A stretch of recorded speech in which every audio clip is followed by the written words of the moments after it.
Thank you so much for the kind invitation. Congratulations on this fabulous success.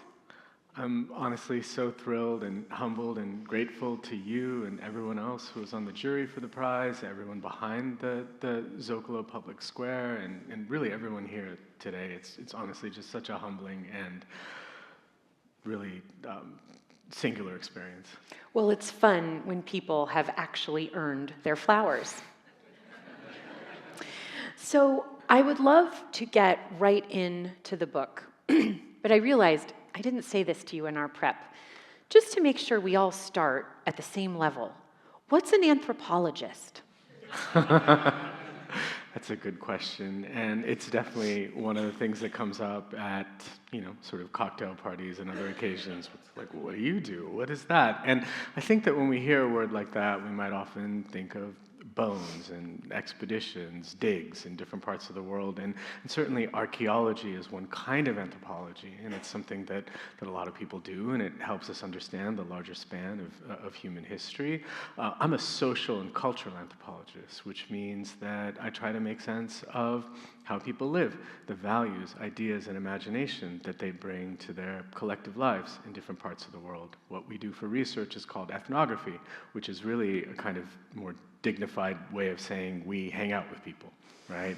We spend time with them. We try to get a sense of what it's like to live in those places, in those particular cultures, and we gather up what we've learned, what we've seen, and we put it together in the form of stories about what life is like there. I've done a lot of this in India over the years, but this book brought me back to the United States. Yeah, your first book was a dream for modern India, yeah. Excuse me? Your first book, what was it? I haven't read it, I'm embarrassed to say, but I want to recommend everything you've done. Aya's Accounts. Yeah. It was that was a book that actually was a collaboration that I did with my grandfather, who was a fruit merchant for most of his life. And I want to acknowledge that my father, his firstborn child, is here this morning, as well as one of my uncles. There's another child of his, so it's really wonderful to be able to talk about my grandfather's story in their company. That was a book that took his near century of life. He died at the age of 94, a little over a decade ago, as a prism with which to tell a story about just all the change that people have seen in India, right, over those many decades. And the question for us was whether we could tell a story about a place as vast and complicated as India by just zeroing in on different details and moments in one person's life, and that's what we tried to show. Yeah, beautiful. So this most recent work, you can see mine's all tagged up. Something Between Us, the Everyday Walls of American Life, and How to Take Them Down. You divide the thinking into 4 sections, and I'm hoping we can touch on each of the 4. Sure. So thinking about the infrastructure of division through the lens of home, of transportation, of our bodies, and of our minds, the final frontier. Right. We'll start at home. Sounds good. So I'd love, if you're willing, to give an example from the chapters on the structures of home life and home building. Just pick one of your favorite sort of learnings from your journey and your study that you shared in the home section, that for our audience can illuminate this idea of an infrastructure that isolates us, and then conversely, the power we all have to dismantle that infrastructure and feel more connected. You give many examples in sort of home build, home construction, and residential design. What's one that you think about still now? Yeah, so the book took me on travels through more than a dozen states around the country, as you know, and those of you who've seen the book would know that as well. And I wrote it with the hope of giving a larger, more synthetic account of where we are in the country, rather than just a perspective from one particular place. But it was also really important to me to try to emphasize that when we think about questions like social division, we think about polarization, we think about these difficulties that we keep stumbling over in this country, it isn't enough just to sort of wring our hands about it or to chide each other about trying to be more understanding. We also have to look at our patterns of life. We have to look at the structures around us. We have to look at our built environments. We have to look at how we move about in the world. So that's why I moved through those different sections that you just mentioned, and a lot of it does start at home. And those chapters on the home and our domestic environments and neighborhoods in the book, they go to Florida, they go to Fargo, North Dakota, and they go to a town called Denton in North Texas. But the example that comes to mind, to be honest, is actually right here in LA. I grew up in the San Fernando Valley, first in Northridge and then in Encino. And it was a wonderful place to grow up, and it was a wonderful way of growing up. But, I can't help but recall how little we saw our neighbors in a neighborhood like ours, how unusual it felt to actually see people walking. We have a lovely front door. We had a lovely front door in the house that I grew up in Encino. My parents have since moved to Santa Monica, but we never came in and out of the front door. We always came in and out of the garage door. And it was as though the garage was almost like an airlock that you sort of enter into and then get into the car, shut the car doors, open the garage door, and then leave. And it speaks to the way in which just some of these patterns that we've fallen into, just in going about living, have the effect of isolating us. It feels really different where I live now in Baltimore. Right? People have all kinds of ideas about a city like Baltimore, but we're very lucky to live in a townhouse we call row home on a street with very much still a kind of front porch culture. People will be hanging out in front of their homes, seeing other people on a daily basis, having to interact even with strangers on a daily basis, people they don't know that well. And a lot of what I'm interested in that section of the book has to do with what it would take to bring that everyday culture of interacting with neighbors and people you may not know that well back into the tissue and texture of our domestic lives. I love that, the garage is airlock. There's a line in the book where one of the home builders you talk to says, it's not that we don't have a vestibule anymore, it's become the garage, right? Yeah. And this point of personal privilege, one of my favorite examples from these chapters, to your point about we're not going in and out of the front door anymore, you talk about Ring cameras means that now even when someone does come to the front door, we might not interact with them at our front door. They might only interact with a digital divide. So sort of the most extreme version of that. And again, I think it's important to pause for a moment and acknowledge there's a lot of uncertainty in the world. There's a lot of things to be worried about. There's a lot of things to be alarmed about. And it is natural that people feel a sense of insecurity, that people want to look after their own safety, and most especially the safety of those they love. So the fact that we have these technologies, the fact that we do these things with an interest in taking better care of people is not intrinsically a problem. But when we take a step back, we begin to kind of think about the patterns that ensue.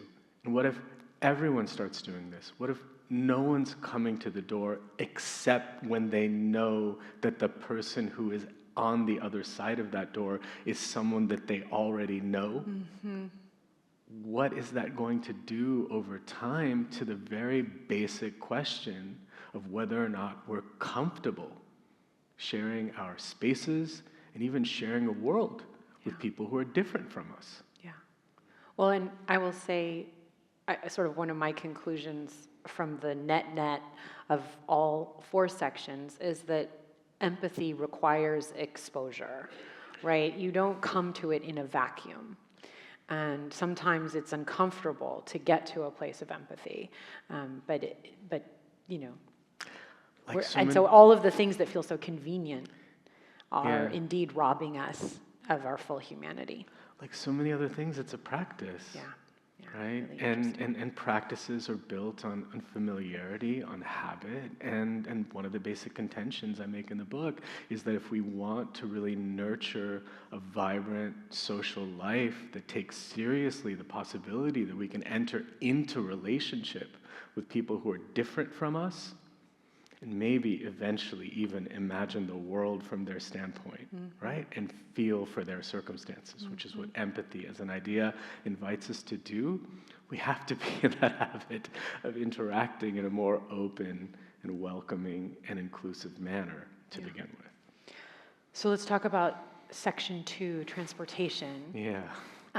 And so you cover everything from roads to modes of transit to the way we feel in these different experiences and the types of urban design and industrial incentive that have influenced these structures. What's one that you're thinking about right now? Yeah. Well, again, growing up in LA, the idea of moving about in the world just within the shell of an automobile was something that I was pretty used to, right? You know, nobody walks in LA, right? As the song goes. But I think one thing that's important to kind of acknowledge and pay some attention to is that though we have automobiles now, the way we did when I was growing up in Los Angeles in the 1980s, the shape and structure of those vehicles has changed dramatically. And that's, in fact, one of the stories that I tell in the book. At this point, the American automotive market is completely dominated by SUVs and trucks.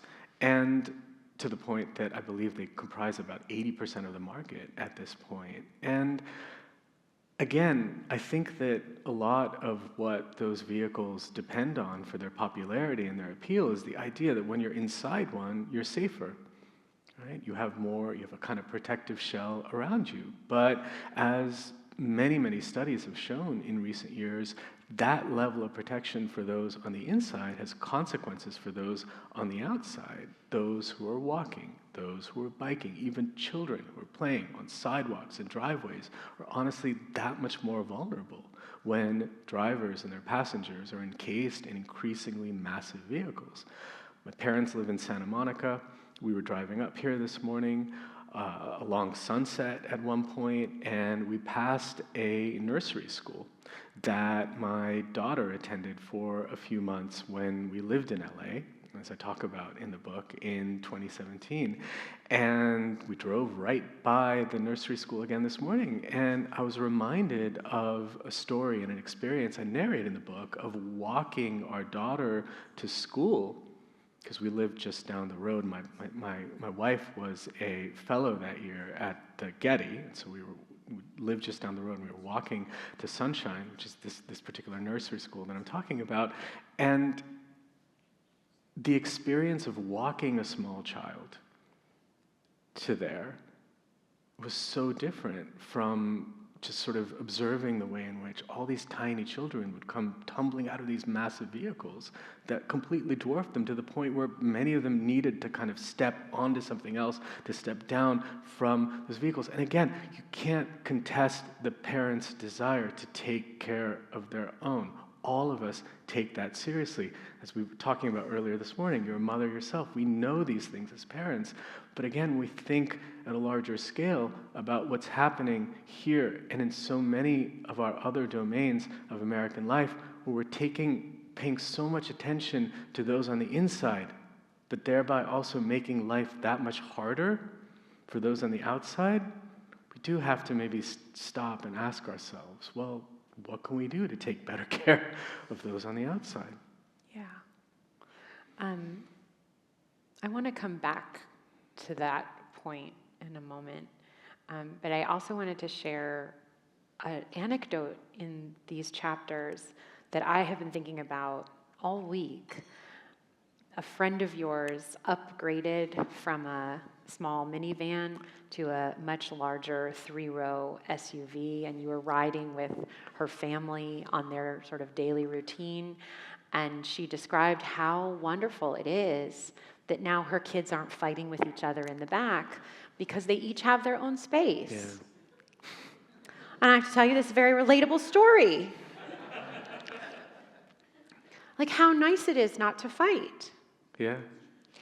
And it made me think, I don't know if folks are watching, Trevor Noah is narrating all of the World Cup with friends and family. And he talks about, he thinks it's really helpful that in his immigrant community, they fight about football all the time in the strongest terms. And so then they're really good at having gotten that out of their system. They can get along about almost everything else. Yeah. Yeah. And between these two anecdotes, I just keep thinking maybe how important it is that my kids figure out how to work their stuff out in the back of a small car. You know, there are so many questions when it comes to contemporary politics and all the social challenges that we face here and elsewhere around the world that have to do with what can be put quite simply as negotiating with difference. What does it actually take to figure out how to live side by side with others who want different things than we do? And yeah, it might begin in spaces as humble and intimate as the back seat of, for example, the sedan that my parents hauled us around in when my sister and I were really young, again, in the valley, right? This is before my brother came along and we moved then to a station wagon, but I remember really well this old Oldsmobile sedan that my parents had in the 80s. And there was this vinyl beading that ran along the bucket seat, and we took it almost like a border, and there was so much consternation about whether or not we or someone else who had to sit in the middle would cross that line and how to govern it. And yeah, maybe we were a little too intense about that particular line, but maybe we were also learning to live with the fact that we couldn't always police it the way that we liked. We were negotiating. We were learning to share space in a way that, we didn't necessarily want, but we had to figure out how to live with. Yeah. And I think there's a lot at stake in the question of whether or not we continue to have spaces and occasions in which we can learn to be that way in the company of others. That's a lot of what I'm trying to think about. Oh no, I almost skipped bodies. We can't skip the body. Okay, all right. This was a fascinating chapter for me, and you write this in the context of pandemic.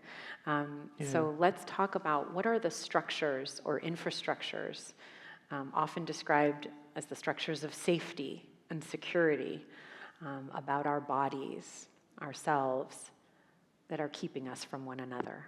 Yeah, and again, we're human beings. We walk about in the world with, however we're abled, right? 2 legs and 2 arms, or however we're born and how we're shaped. But we carry the sense of being discrete entities, coherent entities. But then, every now and then, a biologist or someone else will remind us that we're not just one organism, right? That more than half the cells in our bodies, for example, belong to microbes and other creatures who make us what we are, right? So the reality is that we're never alone. We're never truly individuals. We're always multiple. And yet, there's so much in our culture, I think, that conspires to feed us this fiction that we can stand alone, and that what it takes to move most safely and comfortably in the world is to secure our own individual well-being. In my mind, one of the most vivid and important sort of spaces in which we can think around this question just has to do with how we get our water, right? Where we get our water.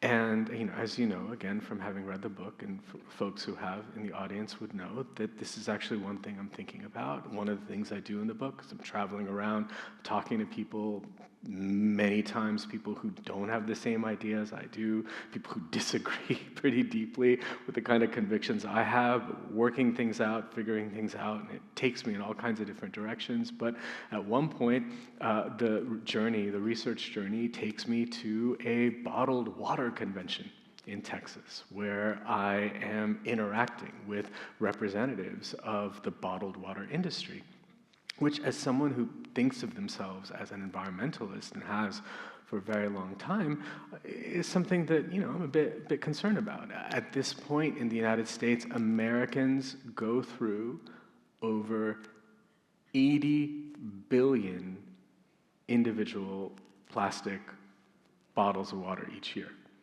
right? To the point where you'll often, like if you're on an airplane or somewhere else public, you might overhear someone say, "I need a water," right? The idea that you can somehow think of a bottle as a water, right, is interesting, right, as an anthropologist to think about. But we've gotten locked into this culture, this way of imagining that the safest source of water, this most essential element that allows us to continue to live, the safest way of accessing it is by cracking the seal on a container that no one else has touched before, to the point where drinking fountains are disappearing all around the country or falling into grave states of disrepair, right? And to the point where public water supplies, again, aren't getting the kind of attention they need. And those who have no choice but to live with those collective resources are still struggling to maintain them and to fight for clean water on a collective basis. But a lot of us have kind of opted out. And there are consequences for that, right? There are those who can afford to secure their lives as individuals, and there are others who have no choice but to subsist on the collective resources that remain. Water is ultimately a collective good. It is collective cycles that make the sustenance of clean water possible for all of us. But how have we gotten so locked into this highly individualized way of imagining that resource and taking it into our bodies? These are some of the questions that I'm wrestling with in that section. In some ways, I reduced the book to this description of, exposure towards empathy. In other ways, it's a book about unintended consequences. Mm-hmm. And there are some intended consequences too, but you make the point that, today maybe half the cells in our body belong to other species. But then some meaningful number of the things in our body are plastic. And the proliferation of plastic to keep things safe has indeed threatened bodily safety. Yeah, and in fact, if I could just jump in with that observation, I'll share something that isn't actually in the book, and you might be interested in knowing. I had actually planned to write a book about plastic. I had begun doing research on this problem of plastic pollution in 2015 and 2016. I was paying attention. Why is it? What are all these containers, these little objects? What is it about hygiene, the idea of sealing things off? How do we get so locked into these attachments that have brought so much disposable plastic into our lives? But what I began to notice in 2016 was that there was a curious parallel between the kinds of promises that were enveloping these materials, these very mundane, everyday materials, and the kinds of things that then presidential candidate Trump was saying about the border wall. That it was so porous. He was constantly talking about things leaking or seeping across that line as though it needed to be sealed off. And I began to see it was almost like, there was almost this imagination of sealing the entire country off, if not plastic, then in concrete. But I noticed that parallel. And it was actually that parallel that opened my eyes to the fact that walls aren't ultimately just about the border. There is a relationship between these different kinds of sealing off that we get attached into. And that's actually where the whole book began in some ways. Fascinating. You can still write a book about plastics, and then the cover can be something from The Graduate, and it'd be great. I'm doing it now. I'm doing it now. That's where I am. It's exactly, years down the line, I had to set it all aside, but that's exactly where I'm coming back to now. Fabulous. Yeah. You'll see him here in a couple of years. And then I can say on behalf of a team that manages and operates a concrete building, concrete is actually incredibly porous.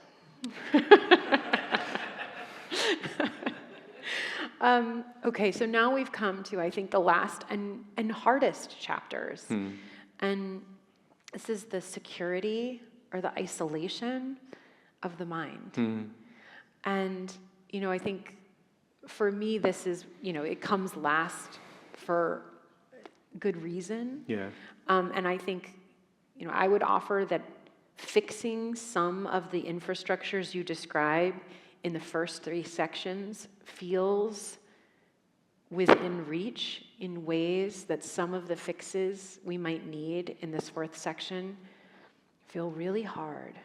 So I'd love for you to describe what you observe in terms of these infrastructures of isolation, of philosophy and mental state, and then, a place where you think you can adjust.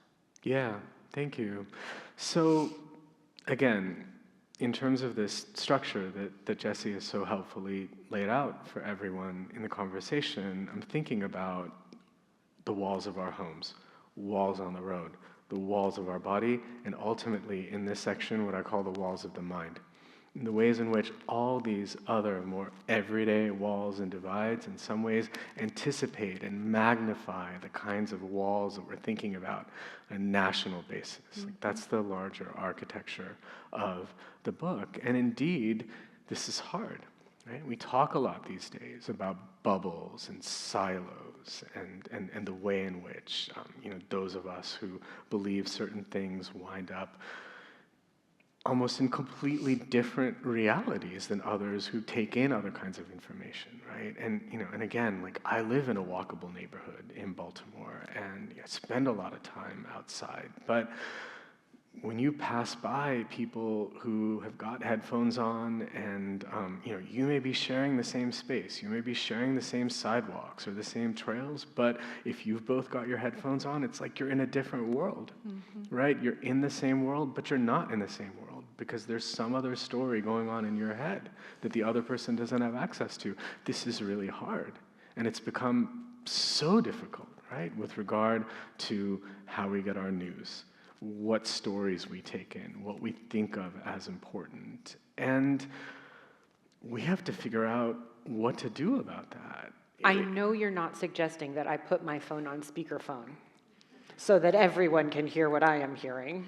I think that a lot of what I'm interested in the book, on the more hopeful side, are experiments of different kinds that people are trying to sort of to create other forms of commonality and interchange in more, sometimes even very quirky ways.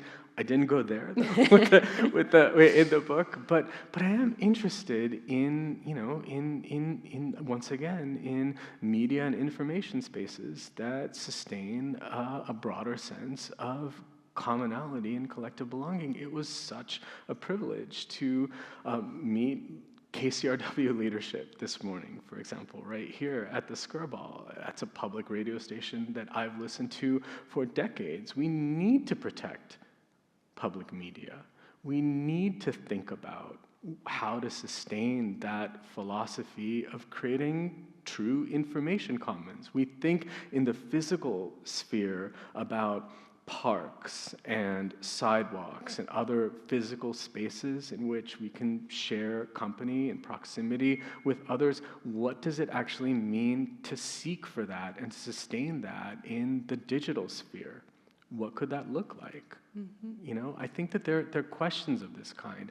So much of our communication is so reliant now on algorithm-driven private companies that are capitalizing on our interest and concern, essentially, to sell things to us and to split us apart. So with this, as with every other dimension that we've been talking about, it will take a different kind of investment in creating more open and inclusive spaces. I really appreciate the effort here, and I wanted to share, and I guess I'd like your advice. I'd like some personal counseling. So in years past, I was more active on social media, and I had in sort of DEI and HR work, had a really fantastic experience with anti-bias training, where you sort of take a quiz and, you get exposed to all kinds of people and ideas that are really different from you, and you react off the cuff, and then at the end of the quiz, it's like, here's where you have some vulnerability. Here's where you're making assumptions that weren't actually there. And it helps you kind of find your blind spots, and then you can work on it. It's fantastic, right? And so I used to have a practice with my social media of once a year taking a look at who I was listening to and doing a little audit just to make sure that there were enough people who were really different from me. Yeah. And over time, the list of ways people could be different from me grew, because I became aware, like, oh, it turns out I have a bias like this, so I need to hear from that, And then, in 2017, I left all social media. And so I don't have that anymore. And I've been really struggling to think about my digital diet and my information diet, and how I can check the way I used to be able to in a kind of a quick way. Yeah. I feel like I've lost a lot of the exposure that I used to have, because I'm not in those spaces anymore for other safety reasons, right? Yeah, sure, yeah. So I'm just curious, like in your, when you think about this, I'm asking for help, Anand. It's a cry for help. It's hard. It is hard because there's a lot of difficult things happening, right? There are a lot of difficult things happening, and we're not always in the state to kind of take those things in, and they're being thrown at us, right? At a pace and momentum that can sometimes just feel impossible, completely unlivable. So there are a lot of us that are struggling with this. There's no question about that. As you know from having read the book, part of the journey for me with a book like this was just beginning by acknowledging that I was also shut in, I was also walled in. That presidential election in 2016 was a bit of a wake-up call for me. Like when I had to kind of stop and acknowledge that I was living in a bubble myself, and so I began doing certain things that were pretty uncomfortable, but became a different kind of practice. I began sort of every morning when I dropped our kids off at school, after I dropped them off, I would actually tune in to the local conservative talk radio station. And that's not my political affiliation. I make no judgments, right? Like in terms of my sharing that, I share it only to say that that is not my politics, but I began to kind of just tune in to things that, sometimes were really disturbing to me, to be honest, right? Sometimes that were really things that were really upsetting and difficult for me, given my assumptions and given my politics and given my own views of the world, things that were really difficult for me to stomach. But it was a practice of listening. Now, that's a bit of a radical move, and I did it with a kind of research interest in mind.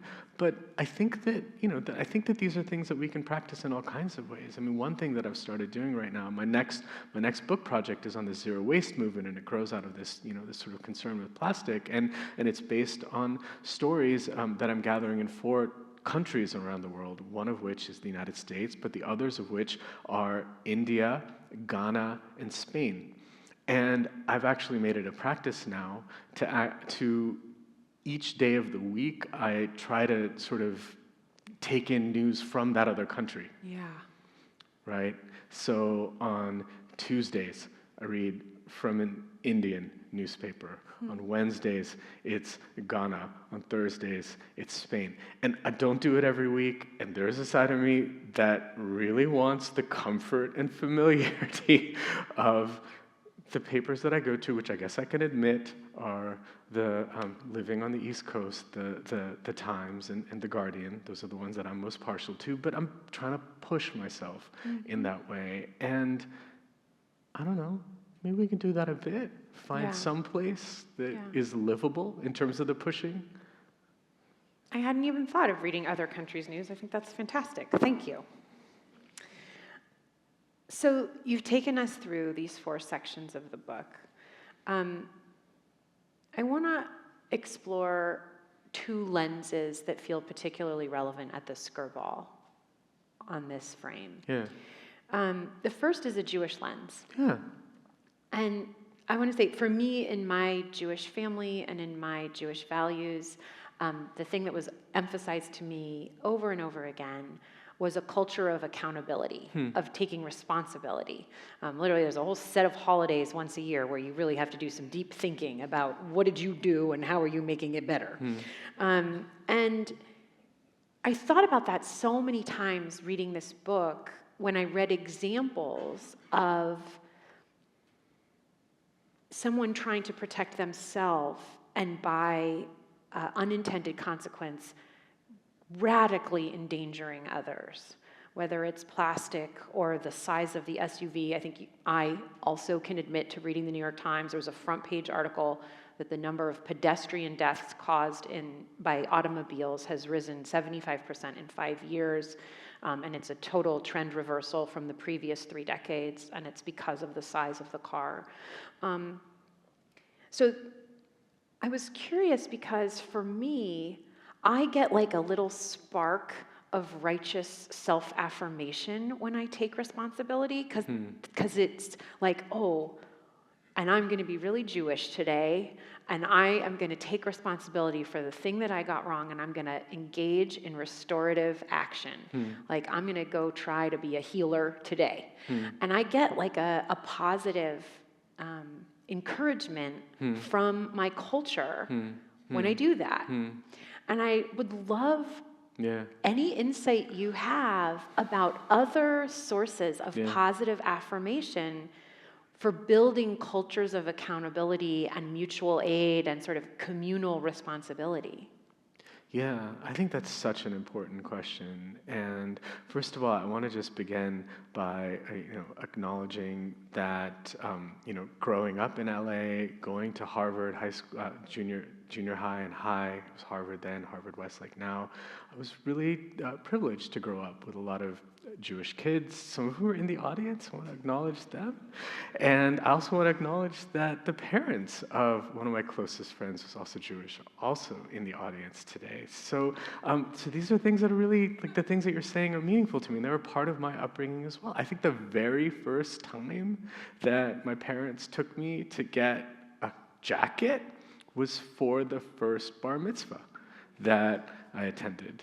Right? So I think that the traditions that people have and the resources that those traditions afford them with regard to how to take care of each other and how to think beyond themselves and to think about community, these are incredibly important. And this is something that we take really seriously in a field like mine. In anthropology, we're really interested in the vitality of cultural traditions.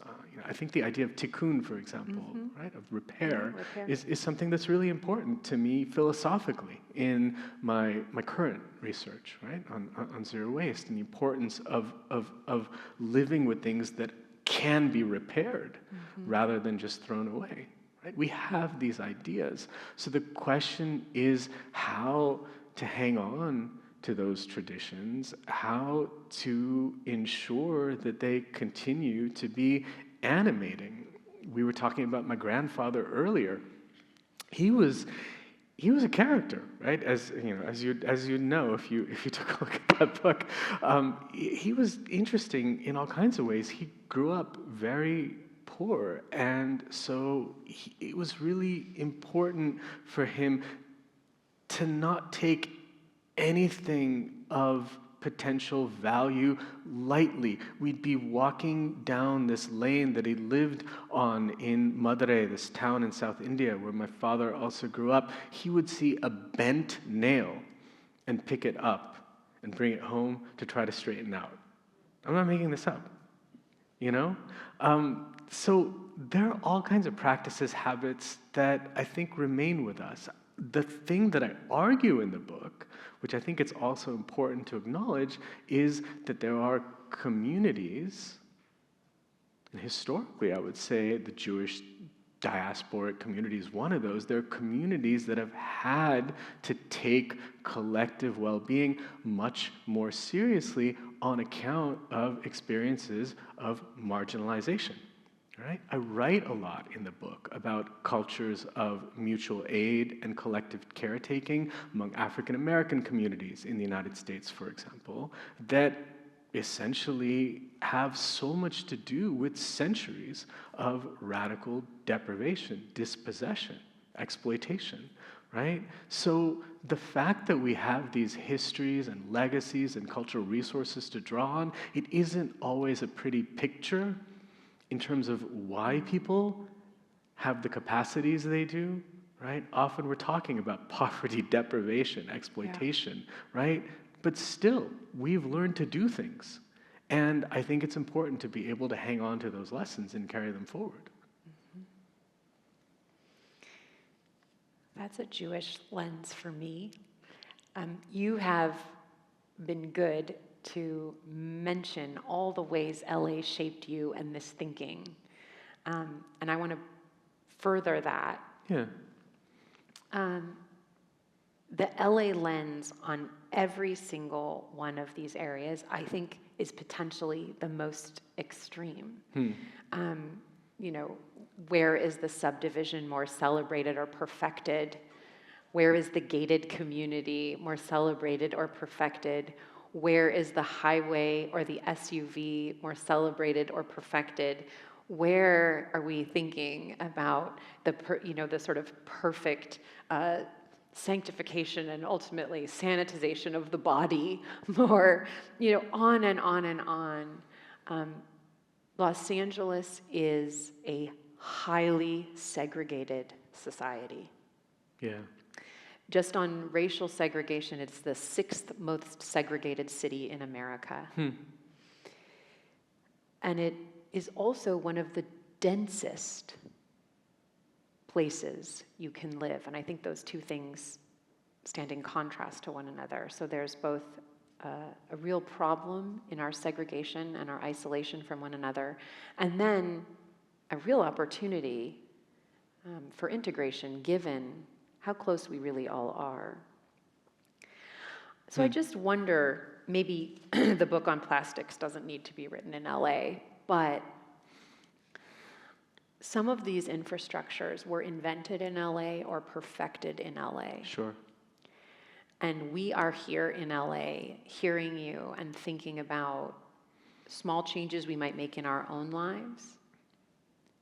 What's one change you would love to see us make in LA, in our municipal life, in our larger structural life, that requires maybe collective action to advocate for or work towards?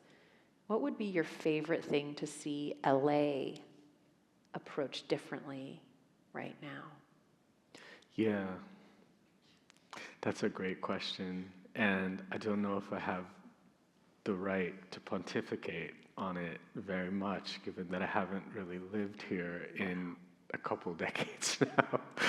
But I did do research for the book in LA. I write about some of the experiences that I've talked about already. I visit Casa de Cadillac, not far from here, and do a test drive of an Escalade, and learn a little from talking to the dealer about the appeal of being in a massive vehicle and almost sort of psychologically forcing people out of your way so that you can get where you want without having to worry about them. At some point, he says, someone taps you in the back and it's almost like a fly landing on your shoulder, right? You just kind of like brush it off. It's that, sort of rigid. I'm a big fan, perhaps due to my dad in large measure, who's here.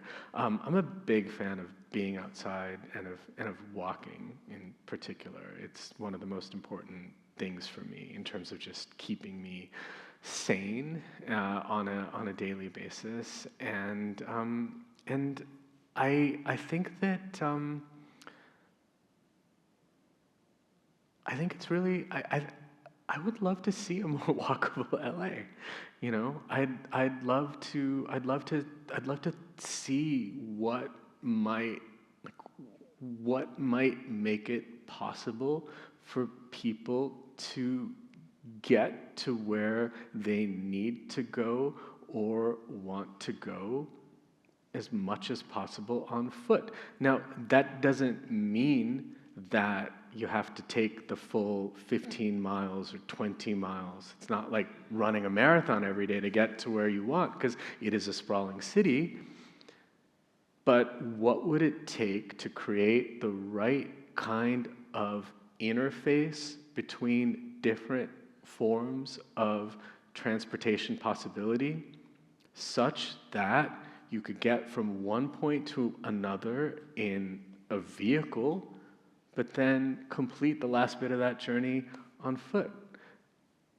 That would be amazing. Yeah. A friend of mine invited me to meet him at a restaurant later this week, and it's in a different part of LA, and the first thing I tried to figure out is whether I could take the train and then walk. And there just aren't enough pieces in place.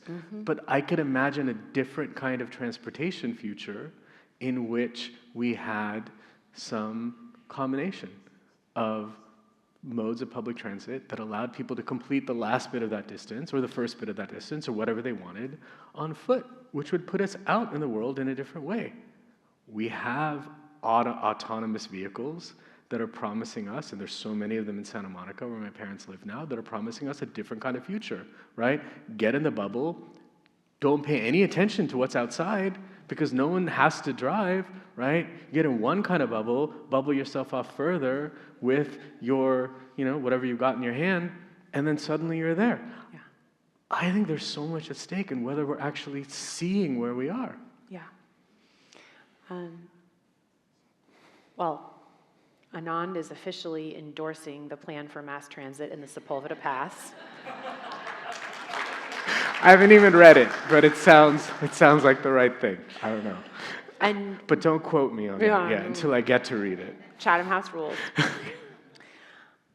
And I am a person who got in a Waymo, that's the self-driving, the Waymo, not knowing what to expect, and was utterly delighted by the lack of a driver because of exactly what you said. There was absolutely no question about whether or not I would be made to feel uncomfortable by the conversation, by the smell, by the whatever. I knew I would have none of that discomfort, zero. Yeah. And it was a revelation. It was like a kind of freedom. I absolutely loved it until I read your book. Anand, you have ruined Waymo for me. And I will tell you, it's really ruined a bunch of Friday nights for my husband. I'm so sorry. It's okay, we forgive you.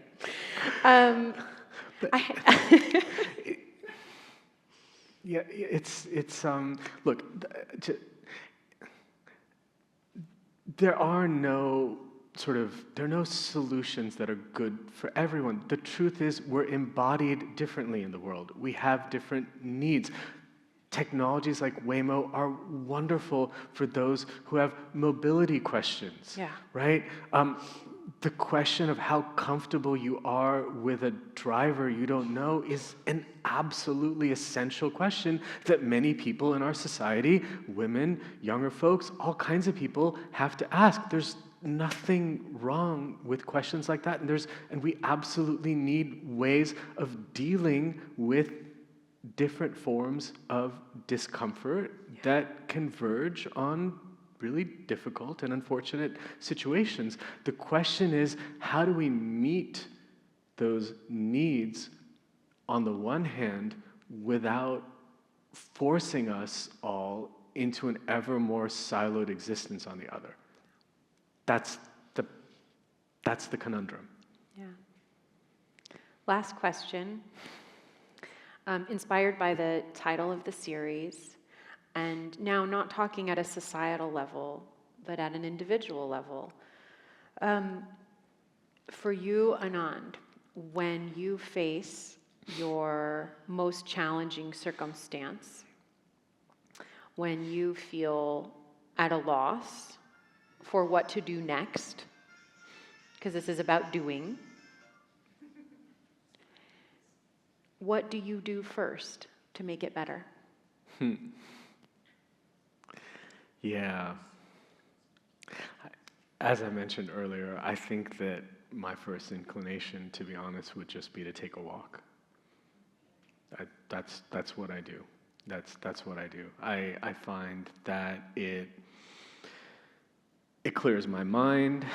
There's something about the rhythm of just moving. We're bipedal organisms. We're built to move on foot. And those of us who are still, again, sort of in a place in life where we can do that comfortably, right? Because not everyone can. And we need to acknowledge that too. But for those of us who can, I think it's an incredible resource to be able to do that. There's something about the rhythm of walking that I find really settling. There's something about the regularity of it that I find a real resource. But it's also more than that for me, because to go on a walk is to be outside. It's to be confronted by places and people and beings and elements that I can't necessarily fully anticipate. There are always things that happen by surprise. I've been walking along the Palisades Park near, where my parents live in Santa Monica, and I don't know, I've spent some time with some of those chipmunks. I've been looking at unfamiliar forms of vegetation. I've had some encounters with dogs. There's all kinds of things, and of course, just the ocean that's right out there. And this is not something that we get to experience where I live now. There's a lot out there, and I think that one of the tragedies of our time is that we don't get enough of an occasion to experience the wonder and joy of what we're surrounded by. And there are difficulties and weather and climate and sure, crime in certain parts of some cities. There's all kinds of things that make it more difficult. But I think there's a lot at stake in whether we can create the conditions for people to return to the environment and the company of others in a way that's safe and affirming and capable of bringing us back to a richer and more sustaining collective life. When was the last time you needed to go on a walk, and what did you encounter?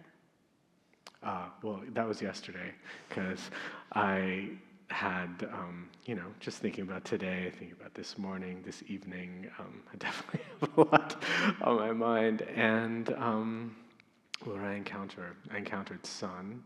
I encountered the ocean. I encountered a really strange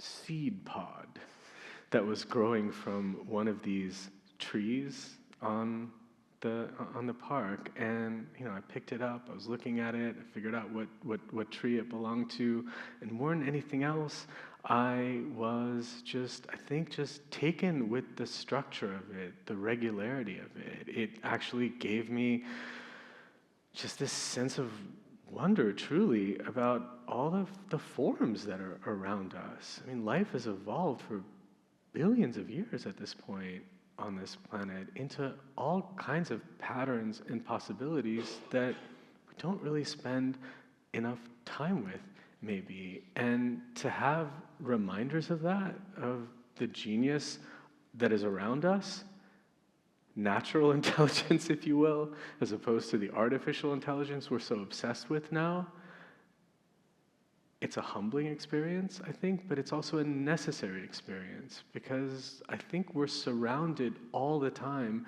by different forms of wisdom and accumulated knowledge and capacity that we can, in fact, learn from if we stop to pay attention. Thank you. I'm going to wrap up with a few things that I heard, and then I invite you all to spend more time with Anand, share what you heard. He's available for questions during a reception to follow, and thank you so much for this. A dignified way of hanging out. The garage as airlock as opposed to front porch culture. Safety on the inside impacts safety on the outside. And what does it take to negotiate with difference?